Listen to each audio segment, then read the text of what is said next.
So hello guys, all right, we are doing this. अपन यहाँ continue कर रहे हैं डॉनी केट्स थॉर रन को। और यहाँ पे मैं कवर करने जा रहा हूँ थॉर वॉल्यूम 4 को, उसके चौथे आर्क को जो निकल के आता है God of hammers arc.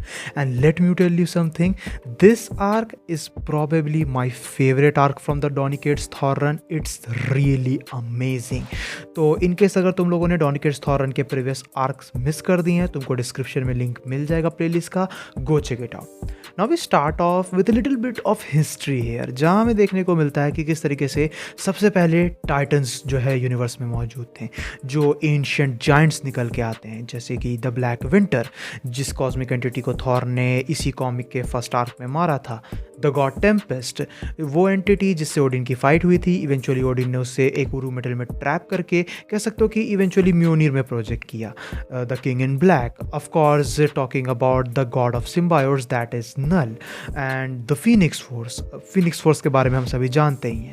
Now हमें दिखाया जाता है कि how these titans raised, they fought each other, और उन्हीं की फाइट्स में कह सकते हो कि काफ़ी सारे मीटियर्स इधर उधर गए। एंड बिकॉज ऑफ दैट कह सकते हो कि कॉस्मोस में काफ़ी सारी चीज़ें चेंजेस हुई, जिसकी वजह से काफ़ी सारे नए प्लैनेट्स की क्रिएशन हुई। कुछ प्लैनेट्स का इकोसिस्टम कंप्लीटली चेंज हुआ, नए नए सिविलाइजेशन एग्जिस्टेंस में आए। Now what Donny Cates is doing here is giving his whole explanation, his own contribution of the creation of the cosmos. जहाँ कुछ स्टोरीज में हमें ऐसा देखने को मिलता है कि नॉर्स गॉड्स ने जो है मिडगार्ड की क्रिएशन की, उन्होंने ह्यूमंस को बनाया। कुछ स्टोरीज में हमें देखने को मिलता है कि सेलेस्टियल्स की वजह से जो है डिफरेंट सिविलाइजेशंस एग्जिस्टेंस में आई। So this is just mere one of them. Now ultimately इसी से हमें ये देखने को मिलता है कि इसी मीटियर के बारिशों के वजह से एक काफ़ी बड़ा चंक उरू मेटल का निदरवेलर में क्रैश हुआ, that leads to the creation of म्योनिर, जिस पे ओडिन ने एन्चेंटमेंट लगाया, ओडिन ने जिसके अंदर द गॉड टेम्पेस्ट को कैद किया।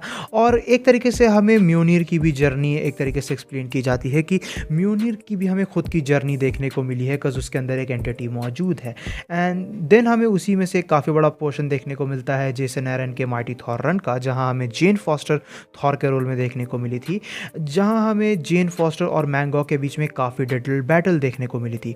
और तुम लोग को पता ही होगा कि उस बैटल के एंड में basically what she did is she killed Magog by throwing him into the sun alongside म्योनिर, जिसके बाद कुछ समय बीतने के बाद आगे चल के म्योनिर थॉर के पास वापस आया था। हम ऐसा मानना था कि may be Munir is gone, but ultimately Munir came back. और यहाँ पे प्रोबेबली ये चीज़ अप्लाई की जा रही है कि this might be where from म्योनिर started getting heavier for Thor, just a little bit of Easter egg. Now इसके बाद अपन अपनी मेन स्टोरी पे स्विच बैक कर लेते हैं, जहाँ हमें देखने को मिलता है Thor right in front of Sif on the rainbow bridge. अब अगर तुम लोग को लास्ट पार्ट याद होगा तो उसके एंड में हमें जानने को मिला था कि म्योनिर गायब हो चुका है। हमें नहीं पता म्योनिर कहाँ गया, हमें नहीं पता म्योनिर किसके पास है, और इसी वजह से थॉर काफ़ी ज़्यादा टेंशन में। जहाँ वो सिफ से पूछता है इसके बारे में, म्योनिर के बारे में, सिफ कहती है मुझे नहीं पता। और ये चीज़ सच में काफ़ी ज़्यादा क्रेजी है, क्योंकि सिफ अब नई हीमडाल है, वो पूरे के पूरे यूनिवर्स में जो है हर चीज़ों को देख सकती है, लेकिन फिर भी समहाउ वो म्योनिर को ट्रैक डाउन नहीं कर पा रही है। देन थॉर सिफ से कहता है कि मुझे मेरे ओल्ड मैन के पास ले चलो। Then we jump to the black hand of god, which is this gladiator arena. ना हमें उसकी ओरिजिन के बारे में नहीं पता है, हमें एग्जैक्टली पता नहीं है कि ये एग्जिस्टेंस में कैसे आया, but this is most likely a hand of a celestial, जहाँ डिफरेंट वॉरियर्स बींग्स आते हैं खुद को साबित करने के लिए। वो डेथ मैचेस में उतरते हैं ताकि कह सकते हो कि वो इन ग्लैडिएटर्स अरीना में पार्ट ले सकें। और यहीं हमें देखने को मिलता है ओडिन, क्योंकि अगर तुम्हें याद होगा तो लास्ट पार्ट में हमने ये भी देखा था कि एंजेला ओडिन को यहीं लेके आती है, और हमें ये देखने को मिलता है कि ओडिन कॉन्स्टेंटली इन बीट्स और इन वॉरियर्स से एक एक करके फाइट कर रहा है, उन्हें पछाड़ता जा रहा है। बट तब वहाँ थॉर पहुँचता है ओडिन के सामने, और वो ओडिन को सारा का सारा सिचुएशन एक्सप्लेन करता है कि किस तरीके से म्योनिर अब उसके पास नहीं है, म्योनिर गायब है। जिस पे ओडिन कहता है मुझे पता है, हर किसी को पता है, हर कोई इस चीज़ से अवेयर है कि म्योनिर गायब है, विच डज मेक सेंस, क्योंकि थॉर जो है म्योनिर को हमेशा कैरी करता है। और अब तक तो 10 रियल्स में हर किसी को पता चल गया होगा कि म्योनिर गायब है, क्योंकि थॉर करेंटली अपने प्रीवियस एक्स यॉर्नबॉर्न को कैरी कर रहा है। Now we see that both of these characters went to Nidavellir, जहाँ वो बॉनो की रियल्म्स में जाते हैं। जहाँ पहुँचते ही थॉर बेसिकली ओडिन से कहता है मुझे समझ नहीं आ रहा हम लोग यहाँ क्यों आए हैं, मुझे किसी दूसरे हथियार की ज़रूरत नहीं है, मुझे म्योनिर की ज़रूरत है before it falls into ill hands.